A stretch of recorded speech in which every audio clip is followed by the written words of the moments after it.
Let me ask you something. Have you ever been told that to be a good person, you must always say yes? That kindness means giving endlessly, even when you're running on empty? We grow up hearing that helping others is always the right thing to do. But what if it isn't?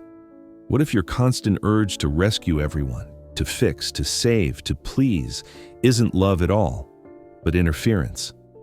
See, real love doesn't remove consequences. Real love allows people to face them.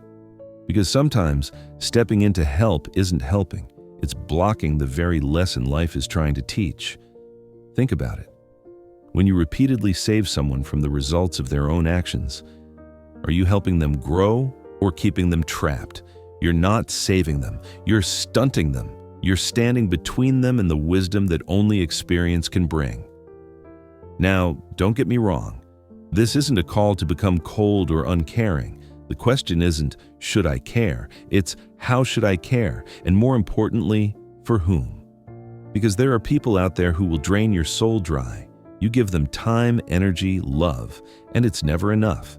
Not because you didn't give enough, but because they were never going to grow from it. And the truth is harsh. When you rescue the wrong person, you're not helping them. You're robbing them of the very discomfort they need to transform.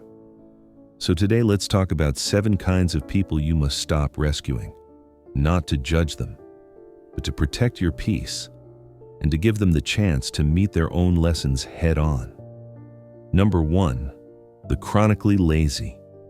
There's a big difference between someone who's struggling and someone who's stopped trying. A struggling person will use your help as a stepping stone. The lazy one? They'll use it as a hammock. They've decided, consciously or not, that life is too hard and someone else should carry the weight. And guess who becomes that someone else? You. They learn that if they wait long enough, someone will always step in. And so they don't move. They don't grow. They don't change. But nature doesn't work that way. A bird won't feed a chick that refuses to open its mouth. A tree won't keep nourishing a branch that bears no fruit. Nature is wise. It cuts off what doesn't grow, not out of cruelty, but wisdom. The chronically lazy person will always have an excuse. My past was tough. Life isn't fair. It's not my fault. And maybe that's true, but here's the real question. What are they doing about it now? If the answer is nothing, your help will not help. When you carry someone who refuses to walk, you rob them of strength. You steal the satisfaction of self-reliance. You deny them the discovery that they are capable. Some of you have been carrying people like this for years, paying their bills, cleaning their messes, solving their problems again and again. And every time you tell yourself, I'm just being kind. But what if your kindness is keeping them weak? What if your help is the reason they'll never stand on their own 2 feet? Sometimes people need to feel hunger to seek food. They need discomfort to grow. Because change doesn't happen until the pain of staying the same becomes unbearable. Number 2, the perpetually ungrateful. Have you ever given your all to someone, your time, your love, your energy, and they acted like it meant nothing? No thank you, no appreciation, just entitlement. Gratitude isn't just good manners, it's the sign of a soul that sees. An ungrateful person doesn't see your kindness as a gift, they see it as a right. And here's the twist. The more you give them, the more they expect. The more you sacrifice, the less they value it. I once knew a man who paid a friend's rent for 6 months straight.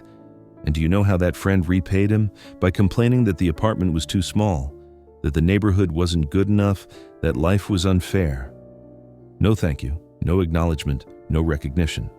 And when the help stopped, the friend got angry, as if generosity had an expiration date he wasn't informed about. That's the ungrateful mindset. They don't see kindness, they see weakness. They don't see love, they see leverage. And they will drain you, emotionally and spiritually, until there's nothing left. When you give to the ungrateful, you're not planting seeds, you're throwing them into a bottomless pit. No matter how much you give, it will never be enough. So before you offer your help again, pause. Ask yourself, are you giving to someone who grows or to someone who only expects? Number 3, the arrogant and self-righteous. There are people who don't seek help. They seek validation. They don't want truth. They want confirmation. And if you dare to challenge their beliefs, they'll reject you completely. See, arrogance wears the mask of confidence, but underneath it, fear. A deep, trembling fear of being wrong. The arrogant person doesn't lack knowledge. They lack humility. They already know. They already understand. So when you try to offer wisdom, it bounces right off their pride. And here's the sad truth. You cannot teach someone who believes they already have all the answers. You can talk, explain, reason, but nothing will land. Even Jesus, Buddha, and great teachers throughout time understood this. They didn't chase the arrogant. They spoke once and walked away. Because wisdom cannot be forced on ears that refuse to listen. The arrogant must fall. They must experience failure, heartbreak, and the cracking of their pride. Only then, when their walls collapse, can wisdom enter. And until that day, any effort to help them is energy wasted. So when you meet arrogance, don't argue, don't fight, don't fix. Speak your truth once. Then step aside. Life itself will do the teaching. Number 4, the habitually wicked. Now, let's address something uncomfortable. We live in a world that avoids calling anything evil. We say, they're just misunderstood, or they had a tough past. But let's be honest, some people know exactly what they're doing, and they do it anyway. The wicked person isn't confused. They lie, cheat, manipulate, and harm, and feel no remorse. When confronted, they don't apologize, they justify. And if you help a person like this, you become their accomplice. You're not helping them, you're enabling them, because they will use what you give not to change, but to go deeper into their darkness. Every spiritual tradition warns about this, not because compassion is wrong, but because wisdom must guide it. You cannot pour light into a vessel that refuses to open. When you give to the wicked, you are not lifting them, you're fueling them. You're funding their harm, covering their lies, cleaning up their messes. And in doing so, you become part of their story, not the healer, but the helper of harm.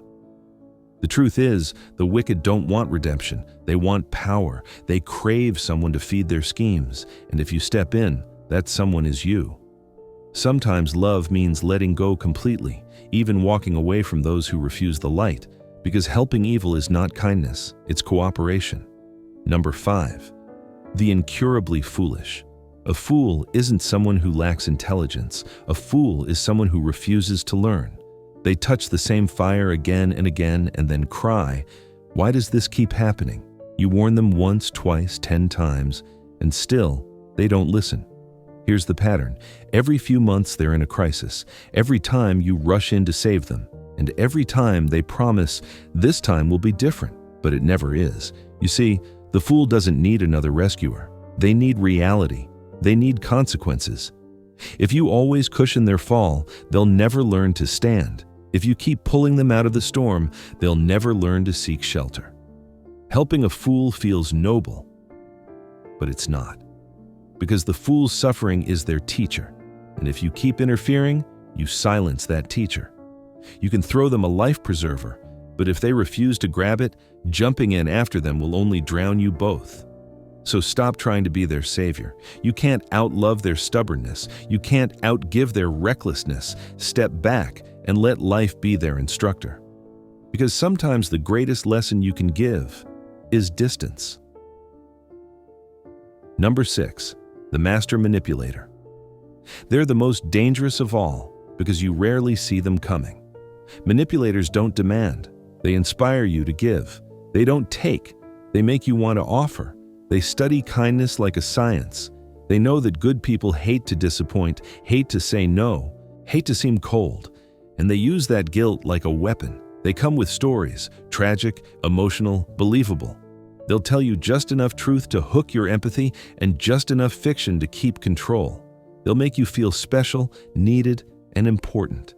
And before you know it, you're doing things for them that you would never do for anyone else. You'll say, "They really need me," but they don't need you. They feed on you. A manipulator changes shape like smoke. To one person, they're the helpless victim. to another, the strong survivor, to another, the misunderstood genius. They shift their story to fit what you need to hear. If you ever compare notes with others who have dealt with them, you'll notice the stories never match. And here's the cruel twist. They don't want help. They want control. The moment you stop giving, the moment you see through the illusion, they turn. Suddenly, you're the villain.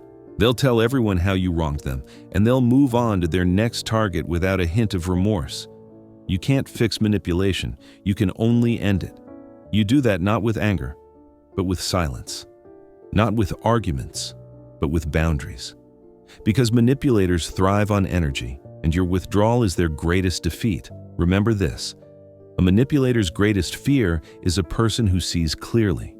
So choose clarity. Choose peace. Walk away. Number 7, the unrepentant rebel. Now, there's one more type, and this one breaks your heart.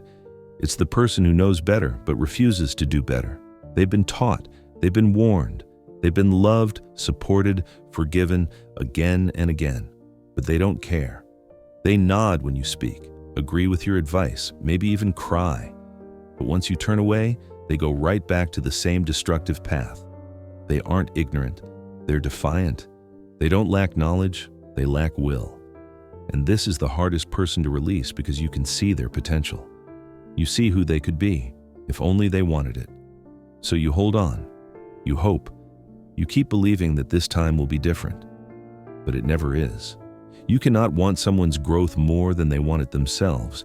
You can't fight for their freedom harder than they do. Because if you do, you'll end up fighting a battle they have no interest in winning. Sometimes the most loving act is to let them fall, not from spite, but from wisdom.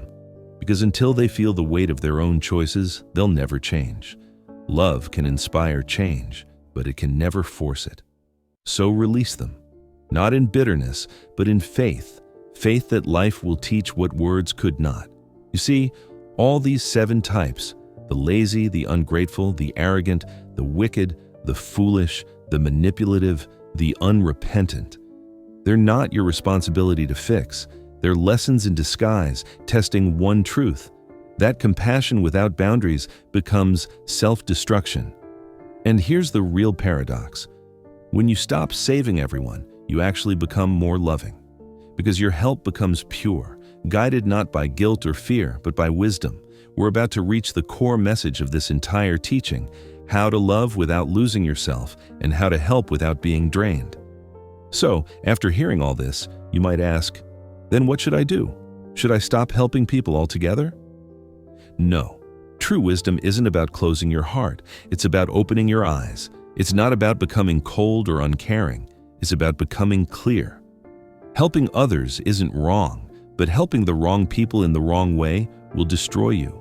Because real compassion doesn't enable, it empowers. It doesn't rescue people from their lessons. It lets them face those lessons and grow from them.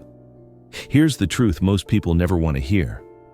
You can't save anyone. You can only guide, support, and love without carrying their weight for them.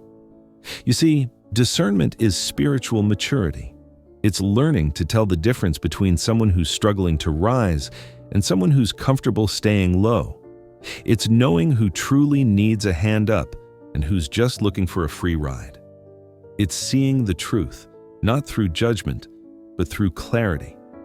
When you act from discernment, you don't waste your Kyun energy. You don't keep pouring into empty cups.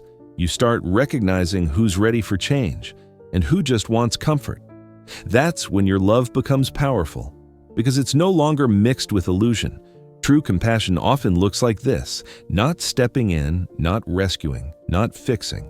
Sometimes the kindest thing you can do is to let someone fall, to let them feel the sting of their own choices. Because pain, as harsh as it seems, is often the only teacher that awakens a soul. You can tell someone not to touch the fire 1,000 times, but they'll only learn once they feel the burn. And when they do, they'll finally understand what your words never could. That's why you must stop shielding people from their pain. Don't take away the very thing that might save them. When you constantly protect someone from consequences, you keep them asleep. When you let them face it, you give them the chance to wake up. When you help the right person, you'll see fruit. When you pour your energy into good soil, you'll see growth. But when you keep giving to those who refuse to change, you'll only see waste.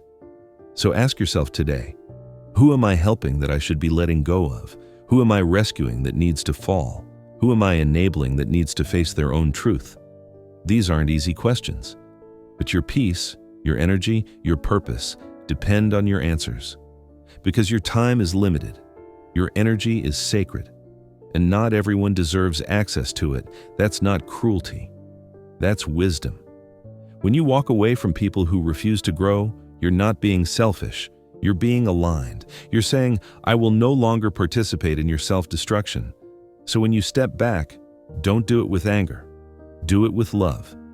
Because sometimes love says, I believe in you enough to let you face your own life. And remember this one truth. You cannot save anyone. You can only show the way. Whether they walk that path or not, that's up to them. But as for you, protect your peace, guard your energy, and never apologize for choosing wisdom over chaos. Because real love doesn't mean saying yes to everyone. It means learning when to say no. So your yes actually means something.